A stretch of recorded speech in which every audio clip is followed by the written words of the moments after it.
السلام الله عليكم أسبوع كله وناكسن waxaan sii wadan doonaa saadaalinteena isbuuclaha ahayd insha Allah taala inagoo ka bilaabi doona DXY sano arkanaba sidii aynu rabnay ayuu sameeyay oo intaynu doonani aan ka helnay ma sha Allah meeshan ay doonana ka kaco isla meeshiisan dhinacna u dhaafan ayuu ka kacay ila meesha ay doonanina waa u gaaray ma sha Allah DXY hadeen ka bilowno inagoo saadaalinteena yar dejinayna insha Allah taala hadda waxaan ka rajaynaa waxoogaa bullback ah laakiin haygiisaas inoo socon doona insha Allah taala waxoogaa yar oo bullback imika in ka rajaynaa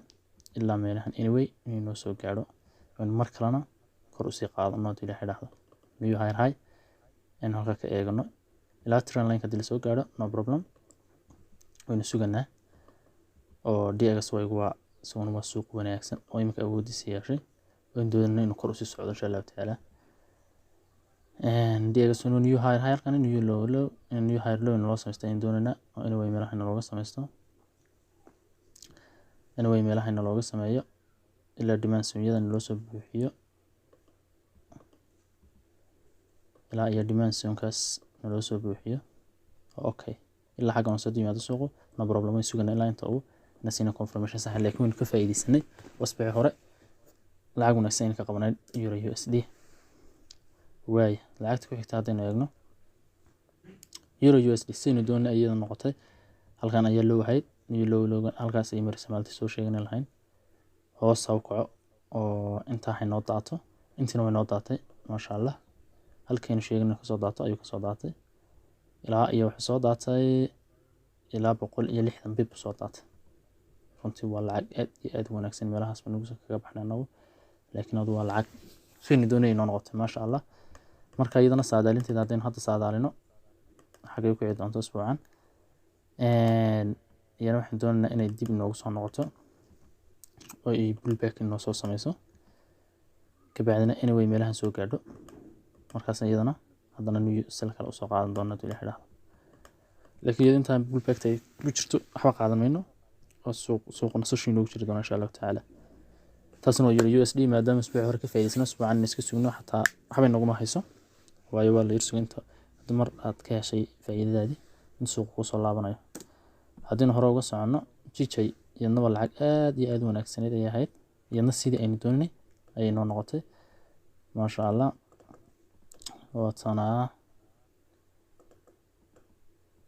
oo tanayana iyana sidii doonay ay noo noqotay oo halkan ay corruption yar nooga sameysay oo sidoo halkan corruption yar xaq ilaa ka noo gaadhay doonay laakiin adoo order boogi waa noo soo buuxiyay meesha order boogi ku tusnayda noo soo buuxiyay kadib suuq gaadhay ilaa inta si doonay si daato imika waynu suganaa suuq corruption yar ka suganaa iyo noo si daato because of hadda wuxuu soo dhaqaaqay suuqu wuxuu noo soo dhaqaaqay suuqu marka shamca wixii ka dambeeyay wuxuu noo soo dhaqaaqay 250 bip min 250 bip hay'adaya wuxuu raadiyay aba malaha waa wax kale weeyaan marka haddana waxaan raadinaynaa corruption kana noo soo qaad anyway isla area hadda dib yar noqdo oo halkiisa gaaro haddana wali waxaan la jirnaa waa down trend insha Allah taala jijay hadaan soo dhaafno iyadana waxay noogu xigtaa NCD JPY wali iyadna fursad dhaqaaqo fiican namaysin meelaha doon ka dhaqaaqdo waxoogaa dhimaanka ku soo noqotay hadda ay fursad ugu fiican iyadu leedahay inkastana iyada soo ugu sii degdegan maadaama lacag momentumkeeduna weyneyn uu yahay hadda anyway meelaha noogu soo noqotay rajayna hadii marka laga noo gaadho waan qaadana suuqan insha Allah taala isagana waa buy wax ka sugan hatta haduu imbalance soo buuxiyo waxa ka sugan ayagana waa buy taasna waa NCD JPY way lacagta ku xigta hadaynu eegno waa GBP/AUD isbuuci hore iyo isbuuca ka soo horeeyay xaga ka saadalnay wuriyana momentum fiican kuma socoto laakiin lacag wanaagsan ay noo dhaqaaqday meelaas ayana nagu dambeysay laakiin xogaa way dhaqaaqday ilaa 270 bip dhaqaaqday iyadna inay new low noo samaysto uma sugana wax kale iyadana kama sugana insha Allah taala iyadna halka hoos uga socotay sugana waa GBP/AUD anyway meelaha corruption gaadho wixii ka dambeeya new low in noo samayso ay rajayna insha Allah taala GBP/AUD-na saadaale sal ah way hadii soo dhaafno wax ku xigta euro JPY ayaa ku xigta euro JPY ayaa ku xigta euro JPY sidaan doonanay in halkan kor inooga soo socoteen doonanay waxayna noo dhaqaaqday kolka hore usbuuc hore kusii jirnay ilaa 8 bib markii dambe way dhaqaaqday laakiin hal lama aha maadaama ayna samaysan new high weli ayna samaysan weli rajada high ayay ugu jireen rajada buyga weli inagu haysanana oo suuqani xaggan intuu jabsaday lower high waa ka jabsaday kabacdi ku soo noqday wuxuu soo gaaray last demand ku dambeeyay haddana waxay suganaa weli buyda ayaan la jirnaa waxay suganaa anyway in meelahan corruption yar inuu noogu sameeyo waxaan ujeedaa counter trade breakout kabacdina meelahan u yimaado kabacdina iyadna waxaan ka suganaa keliya waa buy oo fursad buy waa inta iyadana euro USD soo hakanayso oo euro JPY soo kici doonta insha Allah iyadana fursadna siin doonta aynu raacno xagga euro USD inay ka sugano saas ay suuq isugu daba jiraa insha Allah taala waan ka faa'iideysan doonaa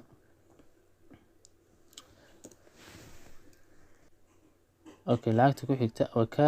waa CAD JPY sidaan doonanay ay inoo taagantahay imkiiba taagantahay waxaan doonayaa halkan move ku timaado inuu meelaha ka soo kacdo meelaha nimarsay kadibna halkan corruption ku samayso kabacdina halkan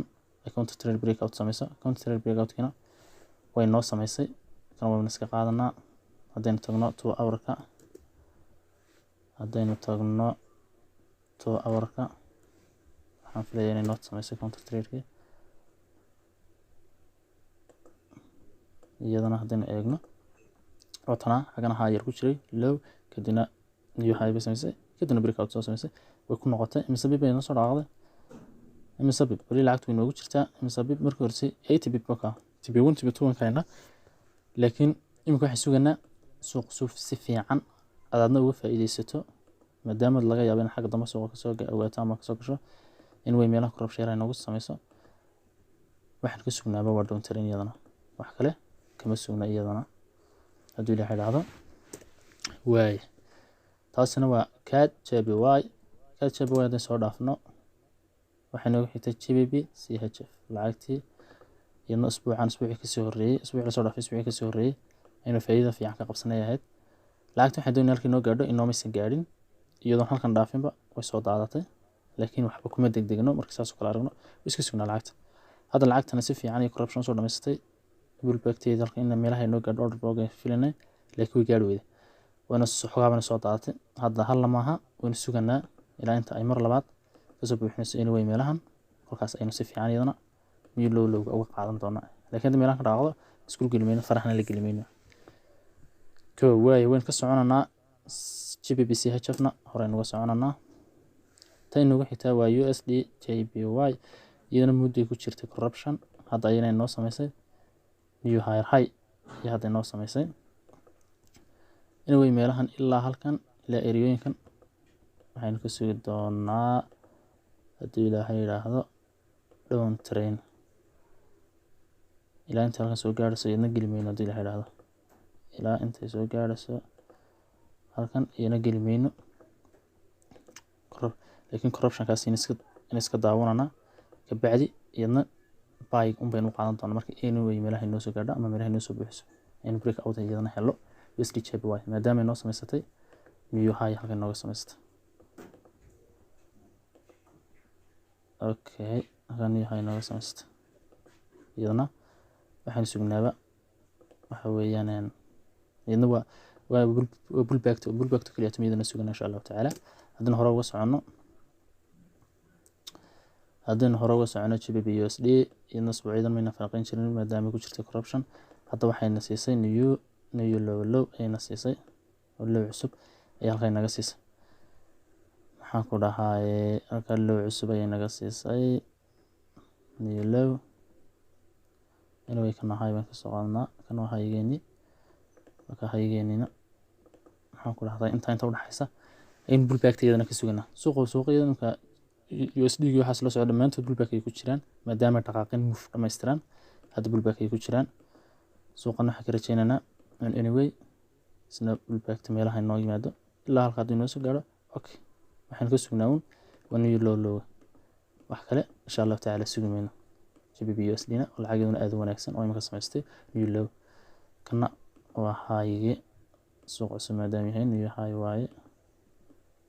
okay iyadna intaas ka suganaa GBP USD horeynu uga soconaa aan iska dhaafana NZD USD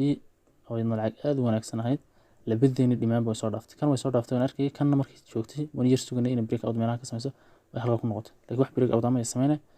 oo lacagtii saddexaad oo lacagtii labaad ee iyaduna diida laba lacagood oo kaliya tan arkana hadda oo isbuuceen hore wax ka diiday marka hadda haddaynu soo rarno dhimaanka ugu hooseeya iman kartaa waa kana inuu ma baxano hadda kanay joogtaa laakiin kana timaadaba uma baxano NZD USD maadaama uu dhigaas way xawaaro ku socday oo USD waxa ka faa'iideysanay GBP USD wixii lamida waxba u meena bixin tan weyn arkano daawananay maadaama USD kor socdo hadda USD ga dib u soo guranay maxaad malaynaysaa khasab waxa in lacagtani in yar meelahan soo laabato ka bacdina xaga marto ka bacdina anyway in meelaha ka sii kacdaba suurta kaleeyo laakiin dhiga soo ku socdo inuu eegi doono hadii la xidho iyo meelaha si nooga helo counter trade kan okay NZD USD waan soo dhaafanaa EuroCAD iyadna lacag wanaagsan maaha iska soo dhaaf AUD JPY iyadna lacag wanaagsan ay ahayd meelahan soo gaadhin suganay weli samay soo gaadhin halkan ayay maraysaa in halkan corruption noo soo gaadhin raadina corruption halkan ayaa lagu sameeyay halkan yacni ku diyaar garowday lacagtan weli sideedaas ay noo ahaanaysaa oo halkan ka corruption ka inooga jirto waynu suganaa un wax kale oo ay leedahay ma jirto anyway hadii halkan timaado khasab waxaan suganaa un fursadda bayga oo AUD JPY oo lacagduna aad iyo aad wanaagsan xataa hadii halkaas oo ay momentum ku soo daadato no problem ma suganaa line inaga soo gaarso dhimaankeena rules ka ayayna haynaa insha Allah taala USD CHF iyadna sidaan ku sheegay meelahan ya lacagtan dhexe ka sii qaadanay waxaan doonaynaa in meel soo meelaha inoo timaado laakiin anyway markaan meelaha marasay momentumkaas ayaa qaadanaa ilaa iyo meelahaas hayga waxaan dhignay 70 80 baan ka dhignay 80 waa meelahaas baan ka dhignay inta way noogu dhacday maasha Allah haddana maxay sameysanaysaa lowga ugu hooseeya ee suuqa waa kan marka daadhe low high low higher lowgi ugu hooseeya suuqa waa kana higher highgana waa ka maxaad maalinaysaa marka inteen leeg soo qabanaan ilaa suuqa tuu halkaas soo gaaro no problem ma baxano kulka hadda waxaan suganaa inuu hoos noogu soo socdo anyway meelaha noo soo gaaro meesha doonaha gaaro break out kuma eegana ka bacdina fursadda buy ah haddii USD guna uu soo yeesho fursad buy ah iyadna meesha taalo ma ka raacna kulka dhiga soo dadaysi wixii USD la socdo haystaa ka dhigantayna haddana soo dhaafna taana waxay noogu xigtaa GBP NZD iyadna fursad kuma jirto USD CAD iyadna waa lacag aad u sugan oo qurux badnayd weliina halkan doonay soo gaadhin halkan corruption ku gaadhay weliina iyadna saasay noo ahaan doontaa corruption bay soo raari doonaa iyadna weli liquidity ma soo cunin hadda in soo cuntay rajaynana inta uu dhiga soo socdo iyadna inay hoos soo socoto ka bacdina fursadda buyga ah iyadoo wax kale oo ka sugan haba yaratay ma jirto soo dhaaf iyadna Euro JPY oo ah iyadna lacag kamid lacag ugu wanaagsanaa isbuucan iyagana aynu inkasta meel dhex ka qaadanay haddana lacagihii iyaduna ugu wanaagsan ay ahayd suuqa lowgan ay samaystay corruption kan ayuu ku jiray ka bacdi in way halkay noo gaadheen doonanay laakiin waxoogaa bulayr ayuu yar dhaafay dadka marka structure-ka yaqaana ayaa shaxda fahmay waxoogaa madaxa ay la baxday ayaa jirta lacagaha qaarkood oo train line-kaas u buuxsamo marka no problem halkan ayaan ka soo qaadanay ka dheer dhexdiisaasna ka soo qaadanay iyadna waxayna siisay bibis aad u wanaagsan bayna siisay oo lacag ugu aad ugu wanaagsan ay kamid ahayd waxaana siisay 70 bib oo lacag hadda waa SL kuma soo rarnay waan ku jirnaa hal lama hayado way socotaa waqtiga saadaalin kala maraha socoshadaas ma nugu deynana socoshadaas anaga noo roon inuu dalka soo gaadho ee noo sii socoto new low ay samayso suganaa taasina waa Euro JPY insha Allah inoo ka faa'iideysan doontaan Euro NZD wax fursado kuma arag AUD CHF soo on iyo nalkay wili rafanaysaa